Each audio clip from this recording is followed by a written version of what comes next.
Hello friends, welcome to my channel Tunga Pakashale. ಯಾರು ಹೊಸದಾಗಿ ನನ್ನ ಚಾನಲ್ ನೋಡ್ತಾ ಇದ್ದೀರಾ ಪ್ಲೀಸ್ ಸಬ್ಸ್ಕ್ರೈಬ್ ಮಾಡ್ಕೊಳ್ಳಿ. ಪಕ್ಕದಲ್ಲೇ ಇರೋ ಬೆಲ್ ಐಕನನ್ನು ಕ್ಲಿಕ್ ಮಾಡಿ. ಫ್ರೆಂಡ್ಸ್, ಇವತ್ತು ನುಗ್ಗೆ ಸೊಪ್ಪಿನ ಬಸ್ಸಾರು ಮತ್ತು ಪಲ್ಯ ಮಾಡೋದು ನೋಡೋಣ. ತುಂಬಾ ರುಚಿಯಾಗಿರುತ್ತೆ ರಾಗಿ ಮುದ್ದೆ ವೈಟ್ ರೈಸ್ಗೆ. ಇದನ್ನು ಹೇಗೆ ಮಾಡೋದು ಅಂತ ನೋಡೋಣ ಬನ್ನಿ. ಮೊದಲಿಗೆ ನಾನು ಒಂದು ಕುಕ್ಕರ್ ತೊಗೊಂಡಿದ್ದೀನಿ. ನೋಡಿ, ನುಗ್ಗೆ ಸೊಪ್ಪು ಬಿಡಿಸ್ಬಿಟ್ಟು ವಾಶ್ ಮಾಡಿ ಇಟ್ಕೊಂಡಿದ್ದೀನಿ. ನುಗ್ಗೆ ಸೊಪ್ಪು ಹಾಕ್ತಾ ಇದ್ದೀನಿ. ಇದು ಒಂದು 3 ಕಟ್ಟಿದೆ ನುಗ್ಗೆ ಸೊಪ್ಪು. ನೋಡಿ, ರುಚಿಗೆ ತಕ್ಕಷ್ಟು ಉಪ್ಪು ಹಾಕ್ತಾ ಇದ್ದೀನಿ. ನೀರು ಹಾಕ್ತಾ ಇದ್ದೀನಿ. 1 ಲೀಟ್ರಷ್ಟು ಹಾಕ್ತಾ ಇದ್ದೀನಿ. ಈಗ ಮೊದಲಿಗೆ ನೀರು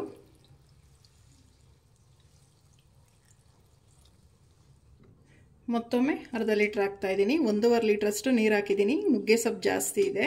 ಕುಕ್ಕರ್ ಲಿಡ್ ಕ್ಲೋಸ್ ಮಾಡ್ತಾ ಇದ್ದೀನಿ. ಒಂದು 2 ರಿಂದ 3 ವಿಜಿಲ್ ಕೂಗಿಸಿ. ಸೊಪ್ಪು ಒಂದು ಸ್ವಲ್ಪ ಎಳೆದಾಗಿದೆ, ನಾನು 2 ಕೂಗಿಸ್ತಾ ಇದ್ದೀನಿ. ಒಂದು ಸ್ವಲ್ಪ ಬಲ್ತಿತ್ತು ಅಂದರೆ 3 ವಿಜಿಲ್ ಕೂಗಿಸಿ. ಈಗ ಸೊಪ್ಪು ಬೇಯೋಷ್ಟೊತ್ತಿಗೆ ತೊಗರಿಬೇಳೆನೂ ಸಹಿತ ಬೇಯಿಸ್ಕೊಬೇಕಾಗುತ್ತೆ. ಒಂದು ಪಾತ್ರೆ ತೊಗೊಂಡಿದ್ದೀನಿ. ತೊಗರಿಬೇಳೆ ಇದೆ. ಒಂದು 1/4 kg ತೊಗರಿಬೇಳೆ ತೊಗೊಂಡಿದ್ದೀನಿ.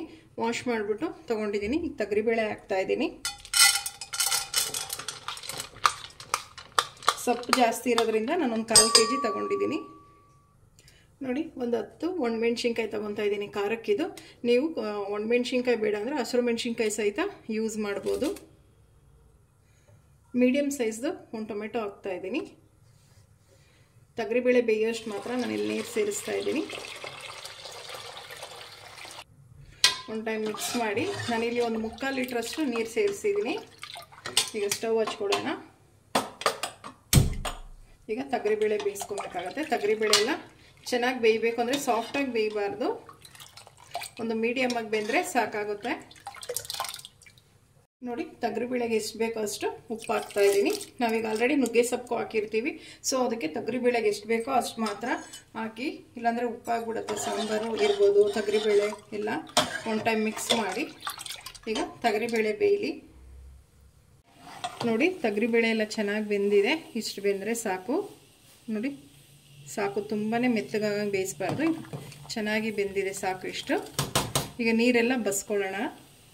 ನೀರು ಬಸಿಯೋಕ್ಕಿಂತ ಮುಂಚೆ ಈಗ ನಾವು ಟೊಮೆಟೊ ಮೆಣಸಿನ್ಕಾಯಿ ಏನು ಹಾಕಿರ್ತೀವಲ್ಲ ಇದನ್ನೆಲ್ಲ ತಗೊಬೇಕಾಗತ್ತೆ. ನೋಡಿ, ಟೊಮೆಟೊ ಮೆಣಸಿನ್ಕಾಯಿ ಎಲ್ಲ ತಗೊಂಡಿದ್ದಾಗಿದೆ. ಈಗ ನೀರೆಲ್ಲ ಬಸ್ಕೊಳ್ಳೋಣ. ಇದು ನೋಡಿ, ನೀರೆಲ್ಲ ಬಸ್ತಿದ್ದಾಗಿದೆ. ಇದರಲ್ಲಿ 1.5 ಚೌಟಷ್ಟು ಸಾಂಬಾರಿಗೆ ರುಬ್ಬಕ್ಕೆ ತೊಗರಿಬೇಳೆ ತಕ್ಕೊಳ್ಳೋಣ, ಬೇಯಿಸಿರೋ ಅಂಥದ್ದು. ನೋಡಿ, ಸಾಕು ಇಷ್ಟು. ಕುಕ್ಕರ್ ಕೂಗಿ ಆರಿ ತಣ್ಣಗಾಗಿದೆ. ಲಿಡ್ ಓಪನ್ ಮಾಡೋಣ. ನೋಡಿ, ಸೊಪ್ಪೆಲ್ಲ ಚೆನ್ನಾಗಿ ಬೆಂದಿದೆ. ಇದು ಅಷ್ಟೇ ಚೆನ್ನಾಗಿ ನೀರು ಬಸ್ಕೊಬೇಕಾಗತ್ತೆ. ನೋಡಿ, ಎಷ್ಟು ಚೆನ್ನಾಗಿ ಬೆಂದಿದೆ. ನೋಡಿ, ಎಷ್ಟು ಚೆನ್ನಾಗಿ ಬೆಂದಿದೆ. ಈಗ ಇದು ನೀರೆಲ್ಲ ಬಸ್ಕೊಳ್ಳೋಣ. ನೋಡಿ, ಸೊಪ್ಪೆಲ್ಲ ಬಸ್ತಿದ್ದಾಗಿದೆ.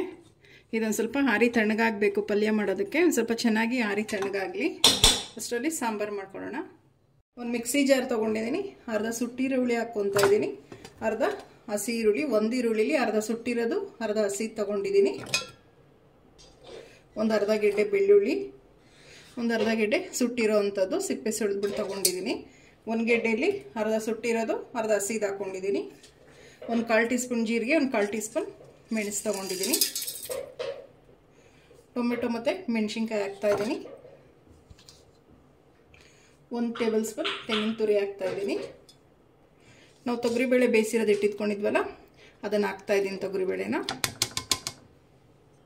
ಹುಣಸೆಹಣ್ಣು ಹಾಕ್ತಾ ಇದ್ದೀನಿ, 1 ನಿಂಬೆಹಣ್ಣು ಗಾತ್ರದ್ದು. ಒಂದು ಸ್ವಲ್ಪ ಕೊತ್ತಂಬರಿ ಸೊಪ್ಪು ಹಾಕ್ತಾ ಇದ್ದೀನಿ. ಸ್ವಲ್ಪ ಹಾಕಿ, ಜಾಸ್ತಿ ಬೇಡ. ನಾವೇನು ಬೇಳೆ ಬೇಯಿಸಿದ್ವಲ್ಲ ಸೊಪ್ಪು ನೀರು ಅದೇ ಹಾಕಬೇಕಾಗತ್ತೆ. ಆರಿ ತಣ್ಣಗಾಗಿರ್ಬೇಕು ಅದನ್ನು. ಇದು ನುಣ್ಣಗೆ ಗ್ರೈಂಡ್ ಮಾಡ್ಕೊಳ್ಳೋಣ ಮಸಾಲೆನ. ನೋಡಿ, ಇಷ್ಟು ನುಣ್ಣಗಿರ್ಬೇಕು ಮಸಾಲೆ. ಇದನ್ನು ಒಗ್ಗರಣೆ ಹಾಕ್ಕೊಳ್ಳೋಣ. ಒಂದು ಪಾತ್ರೆ ಬಿಸಿ ಇಟ್ಟಿದ್ದೀನಿ. 1 ಟೇಬಲ್ ಸ್ಪೂನ್ ಆಗೋಷ್ಟು ಎಣ್ಣೆ ಹಾಕ್ತಾ ಇದ್ದೀನಿ. ಸಾಕು, ಎಣ್ಣೆ ಬಿಸಿ ಆಗಲಿ. ಎಣ್ಣೆ ಬಿಸಿಯಾಗಿದೆ. ಸಾಸಿವೆ ಹಾಕ್ತಾ ಇದ್ದೀನಿ. ಸಾಸಿವೆ ಒಂದು ಸ್ವಲ್ಪ ಚಿಟಪಟ ಆಗಲಿ. 1 ಗರಿ ಕರಿಬೇವು ಹಾಕ್ತಾ ಇದ್ದೀನಿ. ಈರುಳ್ಳಿ ಹಾಕ್ತಾ ಇದ್ದೀನಿ. 1 2 ಟೇಬಲ್ ಸ್ಪೂನ್ ಅಷ್ಟು. ಪ್ಯೂರ್ಲಿ ಆಪ್ಷನಲ್, ಬೇಕಾದರೆ ಹಾಕ್ಬೋದು, ಇಲ್ಲ ಸ್ಕಿಪ್ ಮಾಡ್ಬೋದು. ಈರುಳ್ಳಿ ಒಂದು ಸ್ವಲ್ಪ ಫ್ರೈ ಮಾಡಿ. ನೋಡಿ, ಈರುಳ್ಳಿ ಫ್ರೈ ಆಗಿದೆ, ಸಾಕು. ಈಗ ಮಸಾಲೆ ಹಾಕೋಣ. ನೋಡಿ, ಅದೇ ಮಿಕ್ಸಿ ಜಾರ್ಗೆ ನೀರು ಹಾಕ್ಬಿಟ್ಟು ಹಾಕ್ತಾ ಇದ್ದೀನಿ. ಇದು ಬೇಳೆ ಕಟ್ ನೀರು ಹಾಕ್ತಾ ಇರೋದು. ತಣ್ಣೀರು ಹಾಕಬಾರ್ದು. ನೋಡಿ, ಇದು ನುಗ್ಗೆ ಸೊಪ್ಪು ಬೇಯಿಸಿರೋಂಥ ನೀರು. ಒಂದು ಸ್ವಲ್ಪ ಹಾಕ್ಕೊಳ್ಳಿ, ಜಾಸ್ತಿ ಬೇಡ. ಮಿಕ್ಸ್ ಮಾಡಿ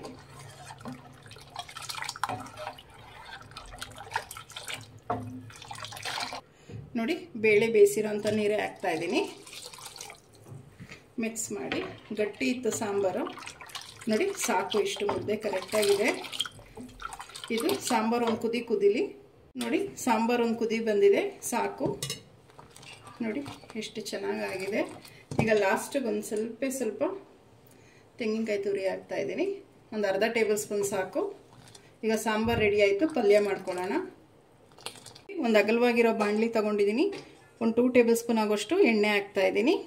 ಎಣ್ಣೆ ಬಿಸಿ ಆಗಲಿ. ಎಣ್ಣೆ ಬಿಸಿ ಆಗಿದೆ. ಒಂದು 2 ಗೆಡ್ಡೆ ಬೆಳ್ಳುಳ್ಳಿ ಸಿಪ್ಪೆ ಸುಳಿದ್ಬಿಟ್ಟು ನೋಡಿ ಕುಟ್ಟಿಟ್ಕೊಂಡಿದ್ದೀನಿ. ಬೆಳ್ಳುಳ್ಳಿ ಹಾಕ್ತಾ ಇದ್ದೀನಿ. ನೀವು ಈರುಳ್ಳಿ ಸಹಿತ ಸಣ್ಣದಾಗಿ ಹಚ್ಚಿ ಹಾಕ್ಬೋದು, ಬಟ್ ಬೆಳ್ಳುಳ್ಳಿ ಫ್ಲೇವರ್ ತುಂಬಾ ಚೆನ್ನಾಗಿರುತ್ತೆ ನುಗ್ಗೆ ಸೊಪ್ಪು ಪಲ್ಯಗೆ. ಮಿಕ್ಸ್ ಮಾಡಿ. ಸೀಸಬಾರ್ದು, ಮೀಡಿಯಮ್ ಫ್ಲೇಮಲ್ಲಿ ಉರಿ ಇಟ್ಕೊಂಡು ಇದನ್ನು ಬೆಳ್ಳುಳ್ಳಿನ ಫ್ರೈ ಮಾಡಬೇಕಾಗತ್ತೆ. ನೋಡಿ, ಬೆಳ್ಳುಳ್ಳಿ ಎಲ್ಲ ಫ್ರೈ ಆಗಿದೆ, ಸಾಕು. ನುಗ್ಗೆ ಸೊಪ್ಪು ಹಾಕ್ತಾಯಿದ್ದೀನಿ. ನೀರೆಲ್ಲ ಹಿಂಡ್ಬಿಟ್ಟು ಹಾಕ್ತಾಯಿದ್ದೀನಿ ಸೊಪ್ಪನ್ನ. ಬೇಯಿಸಿಟ್ಕೊಂಡಿರೋಂಥ ತೊಗರಿಬೇಳೆನೂ ಹಾಕ್ತಾಯಿದ್ದೀನಿ. ಇದು ಅಷ್ಟೇ, ನೀರೆಲ್ಲ ಚೆನ್ನಾಗಿ ಹಿಂಡ್ಬಿಟ್ಟು ಹಾಕ್ತಾಯಿದ್ದೀನಿ. ನೋಡಿ, ಮೊದಲಿಗೆ ಎಲ್ಲ ಮಿಕ್ಸ್ ಮಾಡಿ. ನೋಡಿ, ಮಿಕ್ಸ್ ಮಾಡಿದ್ದಾಗಿದೆ. ಈಗ ಕಾಯಿ ತುರಿ ಹಾಕ್ತಾಯಿದ್ದೀನಿ. ಅರ್ಧ ಹೋಳು ಕಾಯಿ ತುರಿ ಹಾಕ್ತಾಯಿದ್ದೀನಿ. ಕಾಯಿ ತುರಿ ಹಾಕಿದ್ಮೇಲೆ ಮಿಕ್ಸ್ ಮಾಡಬೇಕಾಗತ್ತೆ, ಇಲ್ಲ ಪಲ್ಯ ಅಳಿಸ್ಬಿಡುತ್ತೆ. ಚೆನ್ನಾಗಿ ಉರಿಬೇಕು. ಮೀಡಿಯಮ್ ಫ್ಲೇಮಲ್ಲೇ ಇಟ್ಟು ಪಲ್ಯ ಉರಿಬೇಕಾಗತ್ತೆ. ನೋಡಿ, ಸಾಕು, ಪಲ್ಯ ರೆಡಿ ಆಯಿತು. ನುಗ್ಗೆ ಸೊಪ್ಪಿನ ಪಲ್ಯ, ನುಗ್ಗೆ ಸೊಪ್ಪಿನ ಸಾರು ರೆಡಿ ಆಯಿತು. ಫ್ರೆಂಡ್ಸ್ ನೋಡಿ, ನುಗ್ಗೆ ಸೊಪ್ಪಿನ ಸಾರು ಮತ್ತು ಪಲ್ಯ ರೆಡಿಯಾಗಿದೆ. ತುಂಬಾ ಚೆನ್ನಾಗಿರುತ್ತೆ. ರಾಗಿ ಮುದ್ದೆಗೆ, ವೈಟ್ ರೈಸ್ಗಂತೂ ತುಂಬಾ ಚೆನ್ನಾಗಿರುತ್ತೆ ಅಂತಲೇ ಹೇಳ್ಬೋದು. ಹೆಲ್ದಿ ರೆಸಿಪಿ ಇದು. ನೀವು ಒಮ್ಮೆ ಟ್ರೈ ಮಾಡಿ ಹೇಗೆ ಬಂತು ಅಂತ ಹೇಳಿ. ನಿಮಗೆ ವಿಡಿಯೋ ಒಂದು ಸ್ವಲ್ಪನಾದರೂ ಇಷ್ಟ ಆದರೆ ಫ್ರೆಂಡ್ಸ್ ಆ್ಯಂಡ್ ಫ್ಯಾಮಿಲಿ ಮೆಂಬರ್ಸ್ಗೆ ಶೇರ್ ಮಾಡಿ. ಪ್ಲೀಸ್ ನಮ್ಮ ಚಾನಲ್ನ ಸಬ್ಸ್ಕ್ರೈಬ್ ಮಾಡಿ. ಪಕ್ಕದಲ್ಲೇ ಇರೋ ಬೆಲ್ಲೈಕನನ್ನು ಕ್ಲಿಕ್ ಮಾಡಿ. ನಾನು ಯಾವುದೇ ವಿಡಿಯೋ ಹಾಕಿದ್ರೆ ನೋಟಿಫಿಕೇಷನ್ ಬರುತ್ತೆ. Thank you for watching. ಮುಂದಿನ ವಿಡಿಯೋದಲ್ಲಿ ಭೇಟಿಯಾಗೋಣ. ನಮಸ್ಕಾರ.